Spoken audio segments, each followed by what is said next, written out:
Hey, what's up, fellow Boston sports fans? Steve Thompson, Chris the Hood Blackie here. Thanks for checking out episode 4 of the Steve and the Hood Present Boston Sports podcast. Tonight we're going to get a little bit into everything. Red Sox talk, some Celtics talk with Kyrie Irving, some news from the Patriots, some injuries, etc., and throw in some pasta talk and a little bit more Bruins talk. So start off with the Red Sox, Chris. Looking good lately. Good series win over the Yankees. You know, they got up to a 5.5 game lead in the division, which was pretty sweet. Game 1 back yesterday, but a little bit weird situation. Friday night, I believe it was, with Addison Reed and John Farrell trying to pull him out after like one pitch. It's almost like Farrell forgot the rules of the game. So start off by that. What'd you think of that whole situation? Yeah, that was a little bit strange. That was Sunday night, actually, but Friday was like the meltdown. Okay. The bullpen. But that's not a good way to instill some confidence in your reliever that you traded for, someone you're probably going to need going forward. I mean, how do you feel if you Reed at this point? You're going to feel rather shitty about it. Yeah. It was just a messed up series in general. I mean, realistically, it should have been a sweep. Really, though, like they took what they should have because something must be off with Chapman. I mean, because he was letting up bombs go yesterday too. So I don't know if he's got an injury or if it's a head problem with him or what. But it's New York and Boston, so those series are always tough. We got them again this weekend at home with Sale going again. So yeah, it's not about sweeping. It's about winning series, especially against teams that you're ahead of.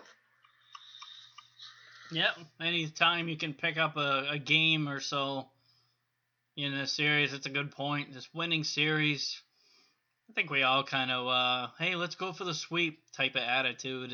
Right. But no, it's a good way of looking at it. Just take the series and move on. That's it. Yeah. I mean, if you're going to take 2 out of 3, call it a good weekend. Farrell, to me, is he's a big problem.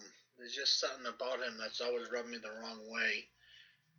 I mean, he was great as a pitching coach under Francona. But, I mean, Francona's Francona. I still remember when they hired him, Terry Francona, I was like, who the hell is this guy?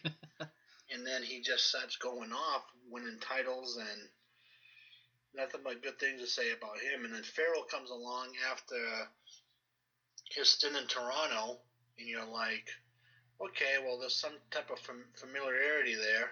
But he just looks lost at times. I mean, that incident with Reed's a perfect example of that. Yeah, the deer in the headlights type of attitude. Exactly. Yeah. Not only Farrell, I mean, I think their base running is kind of a concern for me. Oh, yeah. You know, I mean, they're being thrown out more than anyone in the league, I believe, at this point. Yeah, it's one of those things where, is it good or is it kind of bad in its own right? Yeah, it's not good that you're getting thrown out, but you're at least hitting and getting that opportunity for runs. But these are just simple base running mistakes that you get taught in Little League. Right. Yeah, I mean, the Little League World Series that's going on, you don't see base running mistakes like some of the ones they've done. It's exactly. And then you got Devers. I mean, what can you say about that kid? 20 years old, he's going all out. And what I like so far about him isn't just always his home runs; it's where he's hitting the ball. He's taking a lot of his shots opposite field, which is a really good sign for a young hitter. He's using that wall as Ortiz used to do a lot. Obviously, he's not in that bracket. Hell, he probably never will get up to be an Ortiz type. I mean, you never know, but I'm not going to put that type of pressure on him. Yeah, no kidding. Oh, jeez. But he's using that wall.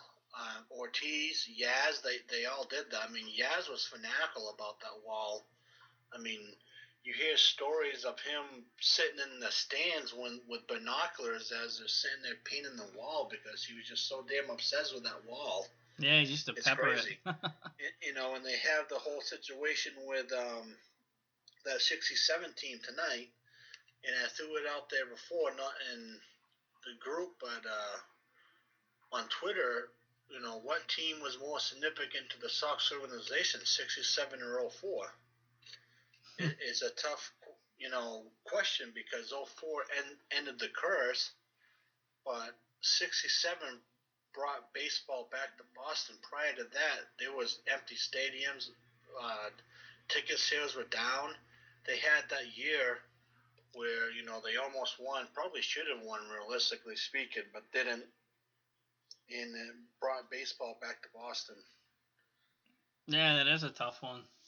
I mean, there's really no wrong answer to it. I Right. mean, some people like the older generation obviously lean towards 67, younger bracket, us 04. But I think there's really no wrong answer to that. Right. It's just a really hard question to really pin down, so to speak. Yeah, and my feeling on Devers, like you said, he's hitting a lot of opposite field shots. He's got power. Oh yeah. I mean that home run he hit off of Chapman. I mean, I don't know if it was 103-mile-an-hour fastball. Yankee Stadium is notorious for adding a couple miles per hour, but just given that situation, top of the ninth, down by a run, the kid's freaking 20 years old. The guy's throwing, serious heat, and he looks cool as a cucumber. Whack. I mean, he hit it. You knew it was gone. Oh yeah. It's like, holy crap, he did it. Well, that's another thing that you notice about Devers is the ball just jumps off his bat when he connects. Right. Yeah, I think they said when he hit it out, the pitch was 103 and he hit it out 101 or something like that. It's like, geez. That's just insanity. Yeah. I mean, look at it this way. Chapman came in and made Ramirez look like a child. Just blew him away. He comes up, really starts lighting up Devers, puts him in two-strike position, just made him look stupid at first. And all of a sudden, you just hear that crack of the bat, and you're like, "Oh boy!" Right. That's gone. Yeah, you're like, holy crap. You can tell on TV, but I mean, if you're live at the stadium, you definitely know. Right. Yeah, I wonder what it was like to be in that stadium when that happened. Oh, it must have been great. Yeah, probably hear a pin drop. Oh yeah. Plus, then you had Benintendi. Yep. He just absolutely went off that weekend. He's still hot. Oh yeah, yeah. He's becoming a little Yankee killer. Which you want to get in the good graces of the nation. That's all you have to do. Right. I mean, he was just going off. It was something to see. I mean, it reminded me of Ortiz back in the day, where he would just go on these runs against New York and just haunt them. And it could be another situation brewing with him. Yeah, like you said, this weekend coming up is going to be a big series. Farrell was talking today they might skip Pfister and have Porcello pitch, which would be good. He's just don't know what you're going to get in Porcello. I mean, he's one of those pitchers where if his pitches are down, you're onto something. But when he's up in the strike zone, look out. Right. Yeah, like Pfister scares me, though. Oh, he does. It's like he has one good inning and then the wheels just fall off and he gives up 5 runs like a blink of an eye. Oh, exactly. Yeah, I mean, there's no doubt the top 2 pitches in that rotation are Sale and Pomeranz. Right. Yeah, no doubt about it. There's no debate in that. I mean, Pomeranz has had a great season. Sale is, you could do a podcast on him alone. Guy's nasty. He's lived up to the billing and more, so to speak. Yep, no question about it. Unreal. So we got Giancarlo Stanton cleared through waivers. Sox rumored to be, at least interested. I've heard a lot of names thrown out there as far as like who the Red Sox would be willing to give up. I guess A, would you like to see him on the Red Sox, and B, what would you give up to get him? I would absolutely love him on the Red Sox, but for what you're gonna have to give up for him, you're gonna have to give up someone very good, a prospect. No, definitely a top prospect, and one of those outfielders is gone in that deal. Right. So he's a right fielder, I believe. So take your pick. I mean, you might even have to lose Devers in that deal, and I'm not ready to give up on him. Yeah, I would hang up if they mentioned his name. I mean, no, yeah, me too. But realistically speaking, that's someone that you're going to have to lose in order to get him. Yeah, and I also heard some people on sports radio that would give up Benintendi, and I'm not doing that. No, I mean, I agree with that all the way, but all these people are on the right track. That's the type of person you're going to have to lose. Right. Betts, I don't think if Bradley gets it done, you're either going to lose Betts, Benintendi, or Devers is going to be your main piece in that. Yeah, maybe, Betts and Bogarts. And a couple of other things. That's just too much for my liking. As good as he is. Oh, yeah. Yep. Yeah, I mean, the issue is, too, I believe after 2020, he has an opt-out in his contract. Right, he's good. So. Big dollars coming his way. Right. I would love him here, but not for what you'd have to give up to get him. Yeah, I guess maybe, like, the opt-out will lower the asking price, but... Maybe. But I don't see it happening. Yeah, like you said, though, doubtful. They're going to want a ton. Well, they're going to want a king's ransom. I mean, switching to a different league, how people talk about Cousins. not Cousins. Davis. Yeah. You're going to need a ransom of that magnitude to get Stanton. They're not just going to give him away. Right. But yeah, like you said, nice to have, but probably not going to happen. Yeah, I think he stays put in the end. And a little bit of Celtics talk. The Kyrie Irving trade rumors are still out there. Apparently, if he went to San Antonio, he'd be willing to sign an extension with them. Haven't heard anything like that if he came to Boston. But latest I heard is Cleveland wanted Tatum or Brown as part of the deal, which I don't know about you, but I'm not really interested in doing that. No. Kyrie Irving to Boston doesn't make any sense. And for what you'd have to give up, you're going to make Cleveland better in the long term. I mean, it's going to take them a while to get there. You're going to get Irving, yeah. But he get knocked out in a couple of years, and then you lost Tatum or Brown. That's exactly another person that you're going to have to lose in that Irving deal.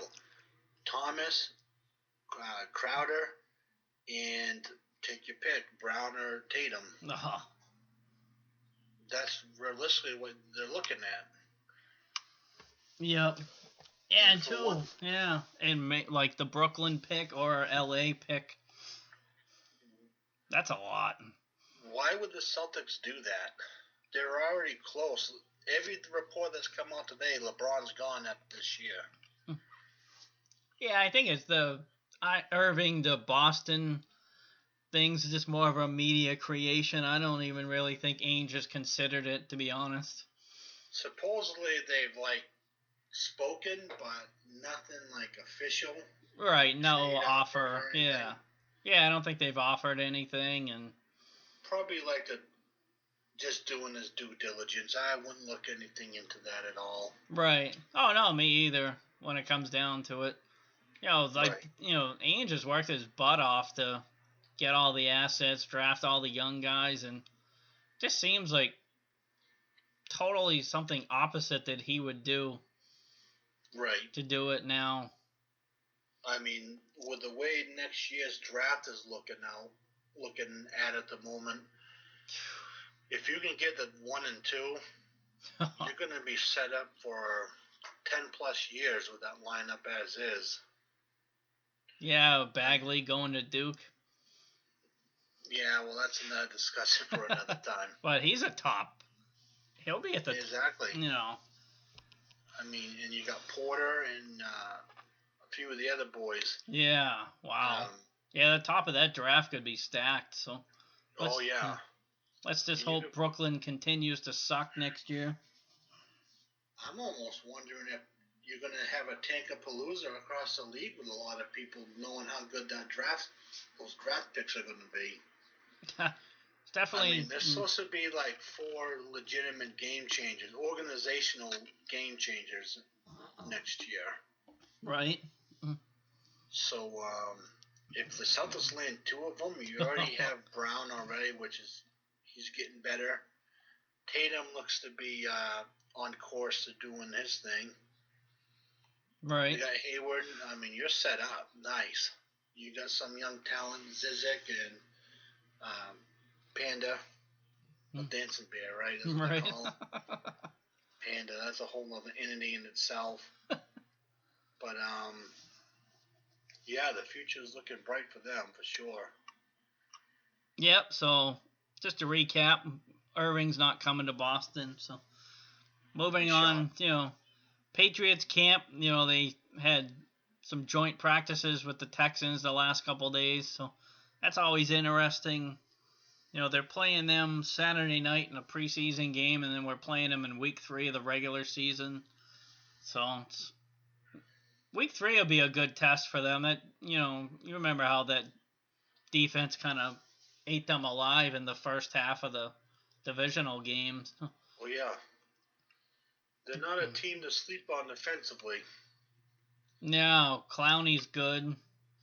That other linebacker, I can't remember his name, that was like rushing up the middle that whole first half. Yeah, you couldn't stop him. Nah, yeah, that guy was a problem. So. And yeah, I mean, plus that defense is ran by Vrabel, which is one of my all-time favorite Patriots. Right, and Romeo's still there. Exactly, and Brian is the head coach. I mean, that's kind of like the JV Patriots. Yeah, they just need a QB. Exactly. You want to talk about the pipeline? O'Brien, Romeo, Vrabel, Wes Welker, and another guy who was very good on special teams that's been overlooked over the years, Larry Izzo, in the pilot organization. Yep. So that's 5 former Patriots right there in one organization. Yeah, it's kind of wishing they were in the NFC. They're making strides for sure. Oh, yeah. Yep. And then, you had today, Rivers went out with looked to be a really bad leg injury. Oh, great. I don't know how, if there's been any updates on him since then, but it didn't look good. Oh, yeah. Jeff Howe said, I think it was like an hour ago, that it doesn't look serious. Well, then that's a good thing. Yeah. And then you had Wise. He went out, obviously, last week with his head injury. Yep. I guess Ely was different. I guess he was okay today, but I guess he hurt his shoulder. Yeah. So. Yeah, then he came back. Yeah. Yeah, I got reported 3 hours ago that Rivers and Waddle are flying back to Boston tonight for further medical evaluation. Yeah, and Malcolm Mitchell's back, so that's good. Right. Need that kid. Oh yeah, he's going to be a really solid player. Oh, no doubt about it. I think he's going to be one of those types where you kind of notice him, but you don't type of players. Oh yeah, you notice him when he's gone. Exactly. But they're said to be optimistic about the Rivers knee. You just gotta hope that it's not serious. Right. I mean, yeah, we probably won't see him the rest of preseason. Highly unlikely. But whatever, Only we care about is week 1. Right, but I mean, him being this is his first camp, as a professional, and his growth will be stunted by just getting thrown in there week 1. Oh, definitely. Yep. Because they haven't really got anything going with him yet as far as where they wanted to put him. he was kind of jumping around. And like Garcia, he got hurt, but I guess it's not too bad. Mm-hmm. And Wise, so all three of their people got dinged up so far. Jeez. So I don't know. We'll get to see what happens. You hate seeing injuries during practices, but it happens. Right. Yeah, it's probably why a lot of teams don't do the joint practices, but Patriots have been doing it for years, and right. Look what happened. So. Well, I guess like the defense was holding their own against Brady and company. Brady ended up having 2 touchdowns, but he was like, the stats weren't staggering. I guess Gronkowski had one, and what's his name there? The one from Buffalo we got last year, Hogan. Yeah. Hogan had a nice touchdown. So we'll see what happens with them. I'm not too worried about it, but the one thing I have said right along, despite how good the Patriots are, injuries will kill them. Oh, yeah. Yeah, that's the great equalizer, for sure. Yep. That's all it takes. It's just that. Something bad to happen. Yeah, so moving on to some Bruins news. David Pastrnak contract situation got interesting tonight. That guy, Leon Draisaitl, I think is how you... Probably Draisaitl, Draisaitl, yeah. Sure. I figured I'd butcher his name. Right. But, yeah, he signed with Edmonton, 8-year deal averaging $8.5 million a year. So he's been pretty, comparable to Pastrnak.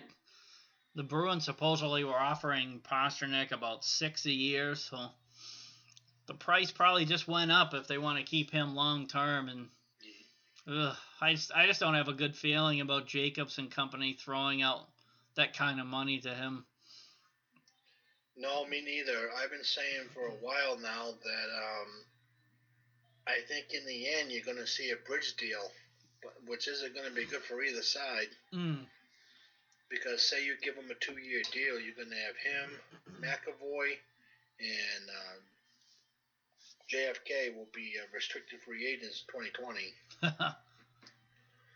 You're going to be able to sign all 3 of them. Right. I guess, if you have to go with a bridge deal, it's better than losing them. Yeah, well, I get that part, but would you want to have him in uniform for just 2 years and the potential of him walking after that? No. Because no. It's like, exactly. So it's a really peculiar situation that they're in at the moment because they don't want to go over Marchand's money. Right. And if they do what Draisaitl just got, you're going over that. So I don't know what's going to happen there. That is a sticky situation for sure. I just don't know. With the Bruins' history of fleecing players, and as you said earlier, you don't get confidence in that. I don't think a lot of people have confidence in the Bruins organization. No, when I think about it, I have that nasty feeling in my stomach. If you sat there and took all 4 of the major sports teams in New England, took a poll on what organization makes you the most worried when it comes to contracts, the Bruins are winning in a landslide. Oh, yeah, it'd be like 90%. No, easily. Yeah, no doubt about it. I mean, the history of the Bruins is not well, especially with Jacobs. I mean, I just wish Jacobs would sell the team. Me too. I mean, it's always about concessions with that man. No matter what he says, you can come in here and do the window dressing all he wants. But at the end of the day, it's always been about the concessions. Oh, no doubt. I mean, a lot of teams are like that around the league, but it still sucks. Right. I personally wish someone like Orr and Company would take over. Right. But you think Providence Bruins signed a player today, right-handed defenseman from Quinnipiac, Connor Clifton, 5'11", about 175 pounds, right-handed shot D-man.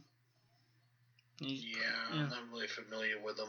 pretty decent in college. 156 games, registered 56 points, and 284 penalty minutes. Oh, no kidding. Yeah. So, I mean, he's probably not going to help the big boys this year, but he was a draft pick of, I believe it was Atlanta in 2013, and this recently he decided not to sign with them, so he's a free agent, and Providence picked him up. So, decent signing. I like it. See what happens with them, you know. And Interesting. You know, we had our, you know, the radio guy, Dave Goucher, leaving us. He's going to the Vegas Golden Knights to be their TV guy, TV analyst. Not good for him. Yeah, good for him. I don't like it at all. Well, no, but sucks for us. That guy was awesome on the radio.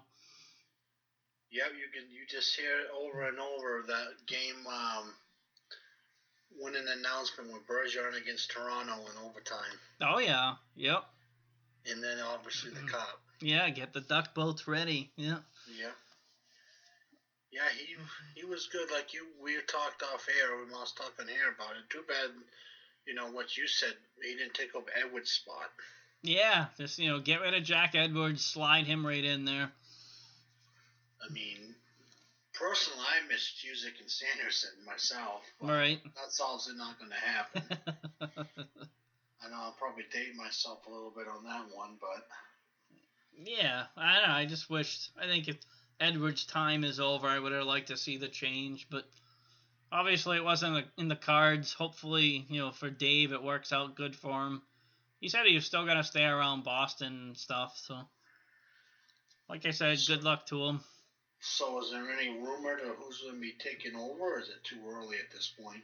Yeah, it's too early. I haven't really heard any names. They're probably going to, interview people, and you'll kind of just probably hear about it. Who gets it?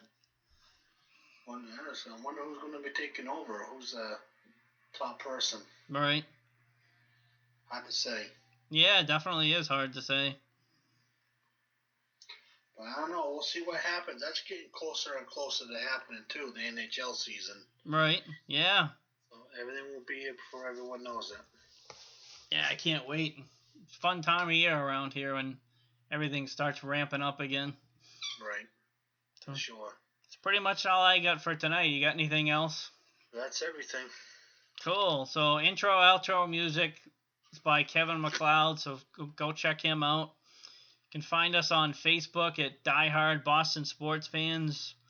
We also have a Twitter account, Die Hard Boss Fans. I have a personal one, We Play for Titles. Chris, what's your Twitter again? Chris the Hood 420. Also, go visit the Postal Center in Lee, New Hampshire. Tell Eli we sent you. We got some of our Die Hard Boston Sports Fans merchandise there. So good stuff there. Tell Eli we sent you. He'll hook you up. Also, check out the website, www.diehardbostonsportsfans.com. Thanks, everybody, for checking us out. Have a good night.